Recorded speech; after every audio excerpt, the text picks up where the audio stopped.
Сондықтан барлықтарыңа сәттілік тілей отырып, үшінші турды ашып жариялаймыз. Жалпы ойын ережесіне байланысты қабылданған шешімдерге тоқталуға тура келеді. Бізде қазір 10А сыныбы 4 оқушы отырғандықтан бірінші сұрақтан жауап беруден босатылады, бірінші сұраққа жауап беру құқығынан айырылады. Сол сияқты 9А ойынға сағат 1-де деп айтылған кешікпеген үшін ол да бірінші сұраққа жауап беру құқығынан айырылады. 9Әде 4А оқушы болғандықтан бірінші сұраққа жауап беру құқығынан айырылады. Жауап бере бересіңдер, бірақ ұпайларын қосылмайды, тапсаң да таппасаң да. Сондықтан ойын ережесінде нақты көрсетілген. Сол ережені қайттан танысып, амал жасауға тырысайық. Бесен Құранбек деген ағамыздан кезінде Facebook парақшасынан мынандай сұраққа сауалнама жүргізеді. Арлы адам дегеніміз кім деген сұраққа жауап береді.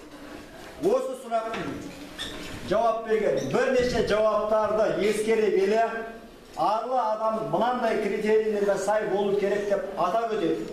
Біріншісі ол арлы адам деген адал адам, екіншісі әділ адам, үшіншісі шыншыл адам, төртіншісі ұяты бар адам, бесіншісі жақсылыққа жаны құмар болады.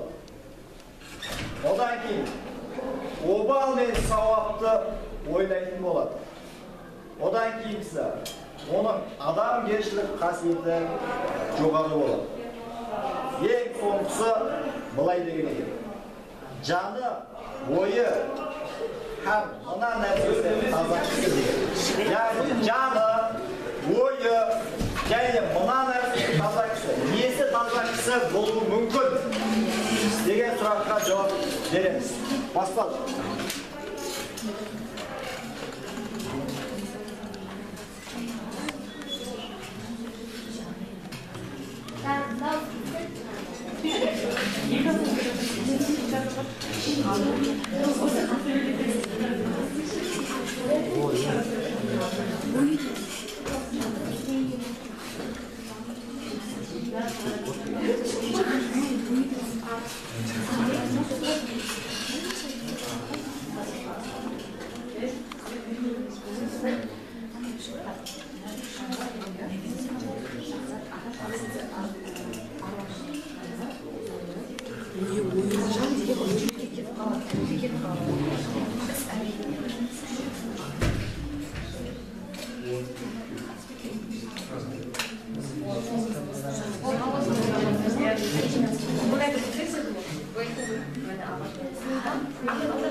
Арлы адам дегеніміз адал, әділ, шыншыл, ұяты бар, жақсылыққа жаны құмар, обал мен сауапты ойлайтын, адамгершілік қасиеті жоғары, жаны, ойы һәм қолы таза. Келесі сұрақ. Біз жауап беруге болады ма ағай? Барлық топтың болады. Ұстаздың ұлылығы ненде деген сұрақ. Ахмет деген ұстаз үнемі шәкірттеріне менің кемшілігімді байқасаңыздар, ашық айтыңыздар деп өтінеді екен. Бір күні бір шәкірті кезекті әлгі сөзден кейін тайсалмастан: ұлы ұстаз, сізде үлкен бір кемшілік бар деп тоқтағанда, өз кемшілігін естуден арманбайтын ұстаз разы қабақпен айтуын өтініпті. Көзі жасқа шалынған әлгі шәкірт: біз секілді лайықсыз жандардың сізге шәкірт болу дейді. Бұл сөзді естігенде өзге де шәкірттері қосыла тегіс жылапты.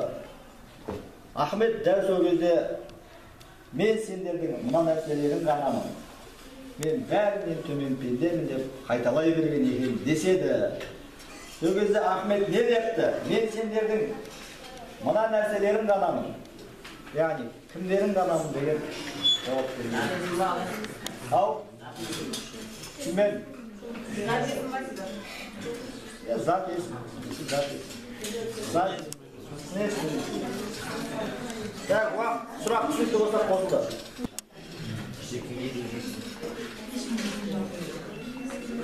Çayımızı al.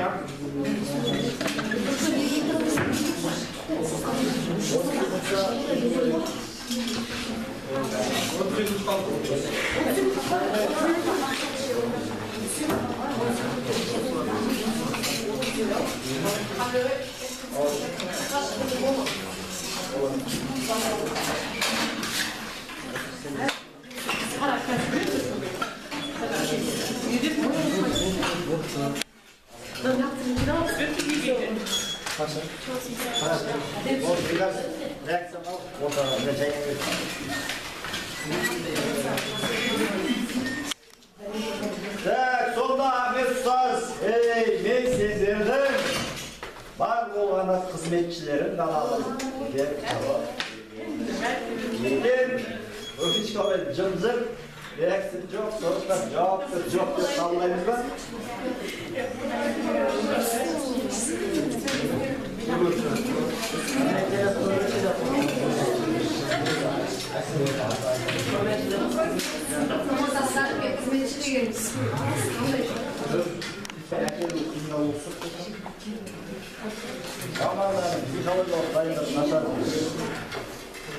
Dördüncüsü yeger adam degen, bak işte bu. Yeger adam köp tıptı. Yeger adam öte köp.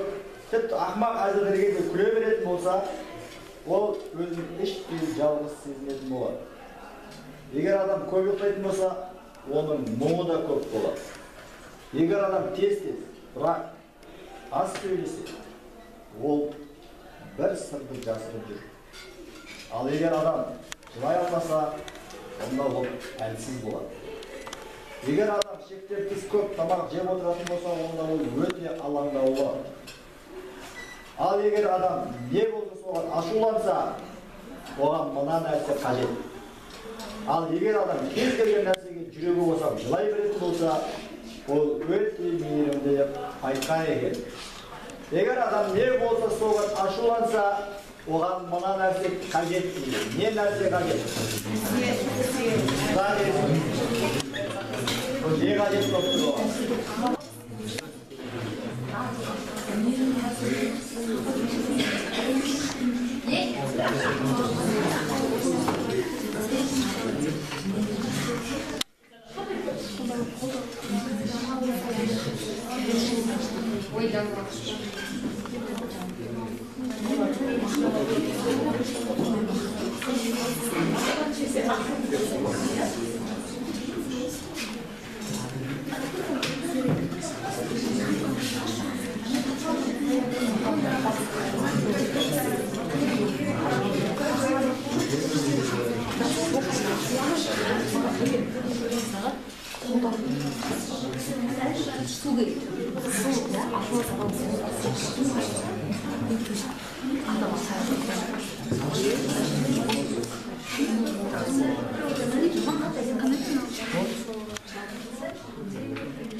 Agar adam aşulanan olsa, ne olsa soğuk.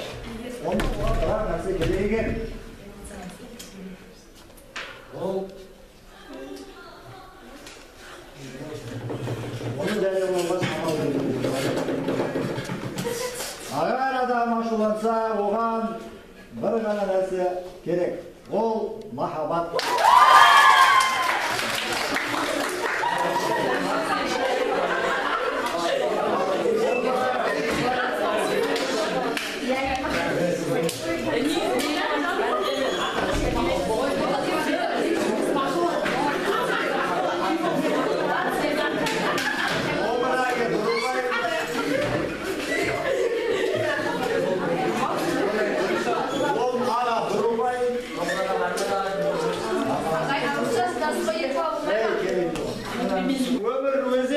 Теңізге бір қожайын деген атамыздың өлеңі байқасаңдар жиі келеді деген қожайын деген.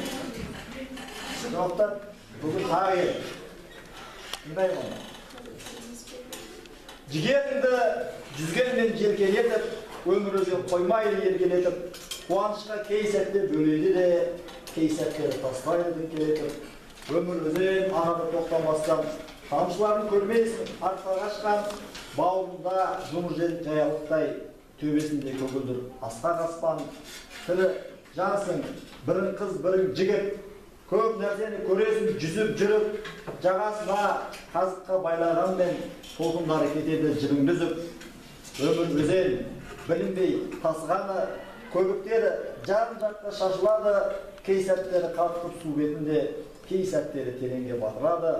Кемесінде отырып күресесің, өзгелермен ескегін біресесің, қашан қайда белгісіз апарады, ағысына амалсыз ілесесің. Жолы түзу ешқайда бұрылмайды, қашы жүрсең жағдайың қиындайды. Өмір өзен кәдімгі өзендердей, теңізге де мұхитқа құйылмайды. Ма нәрсесін кетеді өзіменен, көре алмайсың адамның көзіменен, тіршілікте тиеп ап кемесіне бір қалып ауылда өмір өзендей. Мына нәрсесі кетеді өзіменен, не нәрсесі өзімен бірге кетеді. Басқасымен бар. Мына нәрсесі кетеді өзіменен, көре алмайсың адамның көзіменен, тіршілікте тиеп ап кемесіне бір қалып ауылда өмір өзен деген соңғы көкіректегі қай нәрсесі өзімен кетеді. Мына нәрсесі кетеді өзіменен, несі кетеді өзіменен? Сұрақ осылай. Көре алмайсың адамның көзіменен, тіршілікте тиеп ап кемесіне бір қалып ауылда өмір өзен. Сұрақ түсінікті болса, онда орындауға кірісейік. Ауылға.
Просто уақыттан яш қалманы бесік olur.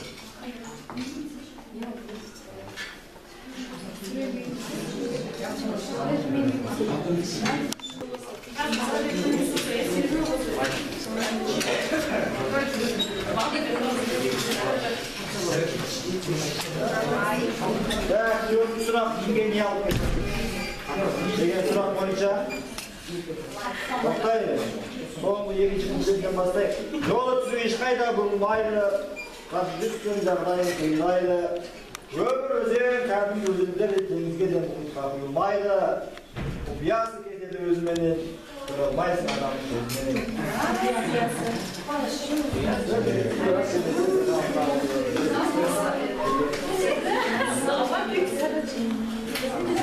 Құпия деген жауап беріп Аға есімдер жауап.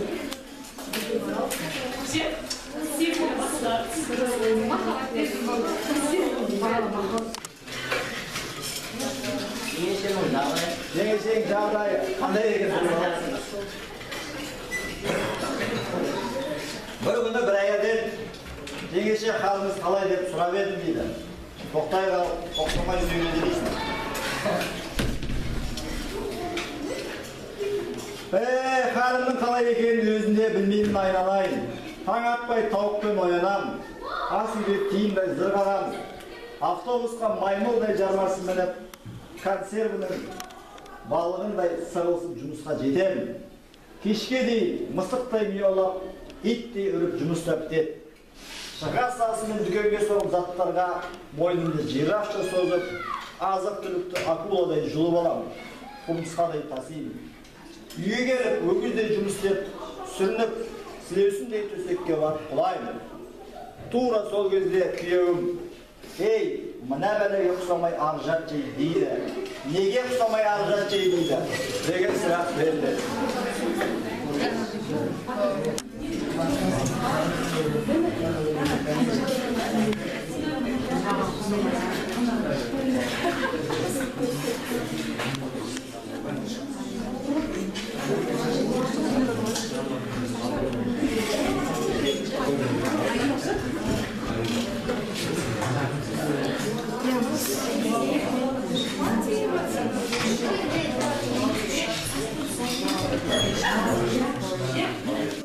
Жалғаларын бәрін қалдырмады.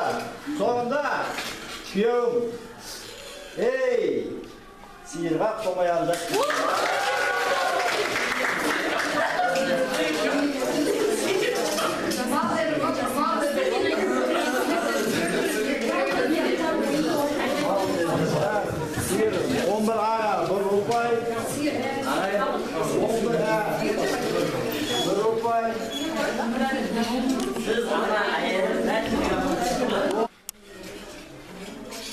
Мен соғыс кезінде батальон командирі де, полк командирі де, дивизия командирі де болғанның біреуімін.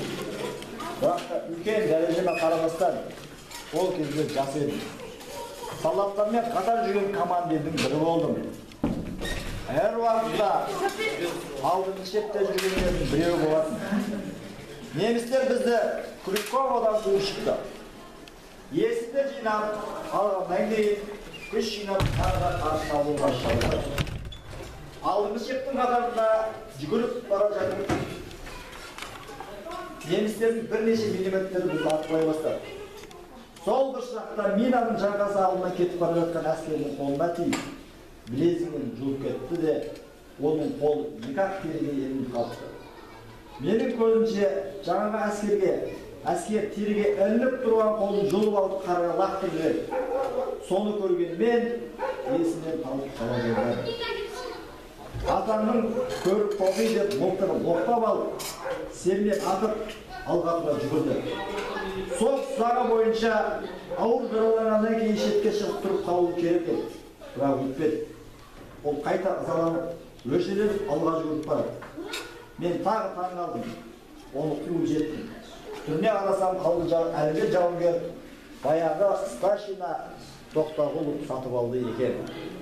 Мен соғыста қорқақты да батырлықты да көп көрген кісілердің бірімін. Шын Алатаудың мынандай екенсің ғой деп ердің елдеген ауылында жүрген басып. Шын Алатаудың несі екенсің? Неге теңеді? Алатаудың несіне теңеді? Жаңағы сарбазы батыр. Уақыт кетті.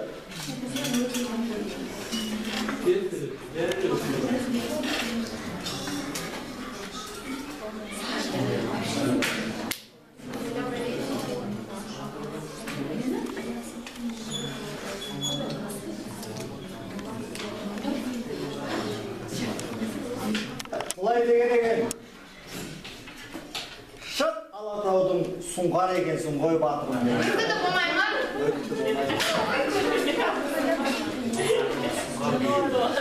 Сұңғар деген вариант қана қабылданып.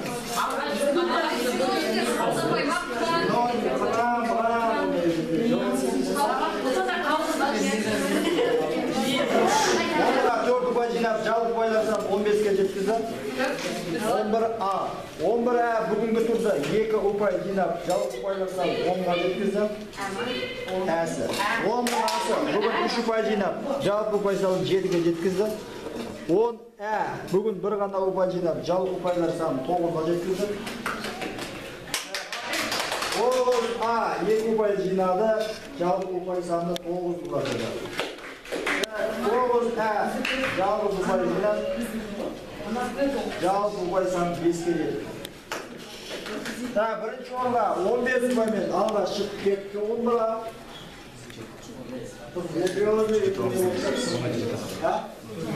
Бүгін 4-те.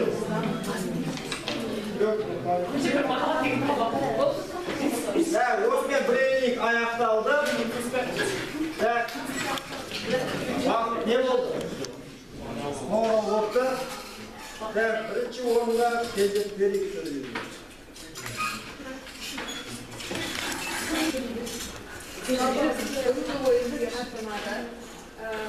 Kızıklı sıraklardan çıkarmaya iki neyin sırak kayıtlarız. O nandır aytmayız. Kızıklı болған сұрақ көп болды. Жалпы бүгінгі сайыс кішкене күрделірек болды. Табу сұрақтардың жауабын кішкене ойландыратын сұрақтар болып, бір-бірімізбен спортласып қалған кездер көп болды. Жалпы ойын бізге ұнады, бізге бір ұпай алып келген болды. Чемпиондыққа бір қалған жақын келесі екінші орында бізде 3 ұпай жинаған 10A бүгін жақсы. Ағай сұрақтарыңызда баршы. Бүгінгі сайыс бүгін біздің сыныбымызға барлығына өте қатты ұнады деген үміттеміз, себебі біздің сыныбымыз бұл жолы табысты ұпайларды иеленді және бүгін байқағанымызда бәсекелестік өте жоғары болды. Бізге ұнаған ең керемет сұрақ адамның жаны жайлы болды, адамның жаны қолы таза болған сұрақ болды, себебі бұл сұрақ өзімізге қатты ұнады, әрбір сынып мүшесіне ұнаған болды. Барлығына алдағы уақытта сәттілік.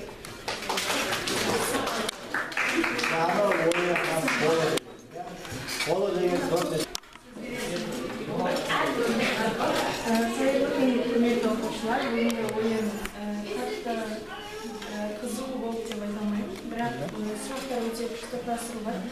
Мен басында бейсен Құланбектің болмысы деген сөз өте қатты келбет миымызға қатты болмады. Сосын бізде ойланатын сұрақ ол ұстаздың оқушыларына мен сендердің қызметшілерімін дегені біртүрлі болды біз үшін. Сол қызықты сұрақ болды. Жалпы ойын жақсы өтті. Біртүрлі дегенде қалай істейміз? Ұстазды қалай қызметші мәртебесіне түсіріп сатымыз. Өз айтып жатыр ол. Менің міндетім сендерге қызмет жасау деп айтады. Доқтан жерде енді дұрыс қабылдайды.